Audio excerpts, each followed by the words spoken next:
दक्षिण गुजरात के किसानों की जीएसटी मुक्त कृषि व्यवस्था की मांग। अगले बजट में कृषि उपकरणों पर जीएसटी हटाने की मांग। इस संबंध में किसान नेता जयेश पटेल ने कहा, कृषि पशुपालन अनुसंधान के लिए बजट में बड़ी राशि आवंटित की जाए। पिछले एक साल में गुजरात में रिकॉर्ड तोड़ 1 लाख ट्रैक्टर बेचे गए हैं। गन्ना दक्षिण गुजरात के किसानों की मुख्य फसल है। किसानों की मांग है कि चीनी की पैदावार 42 रुपये प्रति किलो होनी चाहिए। यदि किसानों की आय दोगुनी करनी है तो उत्पादन लागत कम करनी होगी। किसानों को फसली ऋण की अधिकतम सीमा 5 लाख रुपए की जाए। साथ ही किसान जीएसटी मुक्त कृषि व्यवस्था चाहते हैं। कृषि और पशुपालन में अनुसंधान के लिए बजट में अच्छी धनराशि आवंटित की जानी चाहिए। तभी सबका मंगलमय विकास होगा। सरकार को महंगाई दर और मूल्य वृद्धि को ध्यान में रखते हुए फसल ऋण की राशि कम से कम 5 लाख रुपए रखनी चाहिए।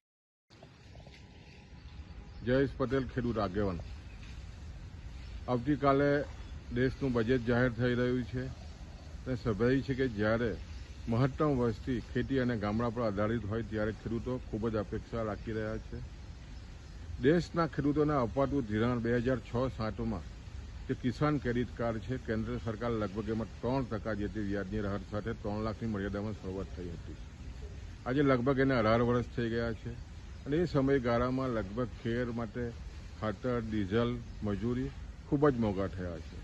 એટલે અમારી ખાસ વિનંતી છે કે ફુગાઓને ધ્યાન રાખીને આગામી દિવસમાં જે કિસાન ક્રેડિટ કાર્ડની જે મર્યાદા છે એ 5 લાખ કરવામાં આવે અને ખાસ કરીને રાજ્ય સરકાર પણ ગુજરાતમાં જ્યારે 4% રાહત આપતી હોય ત્યારે સ્વાભાવિક છે ખેડૂતનો ખૂબ જ મોટો ફાયદો આ કિસાન ક્રેડિટ કાર્ડથી થતો હોય છે। એટલે અમારી જે માગણી છે કે 5 લાખ રૂપિયાના કિસાન ક્રેડિટ કાર્ડની જે રીતની મર્યાદા છે એ લંબાવવામાં આવે।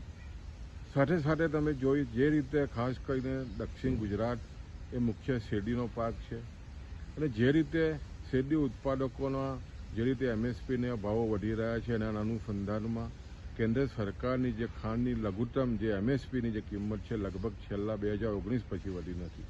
એ ખેડૂતો અપેક્ષા રાખી રહ્યા છે કે ખાંડની જે એમએસપીની લઘુત્તમ કિંમત પ્રતિ કિલો 42 રૂપિયા થાય અને એને કારણે સ્વાભાવિક છે ખેડૂતોનો ખૂબ જ મોટો ફાયદો થઈ શકે એમ છે।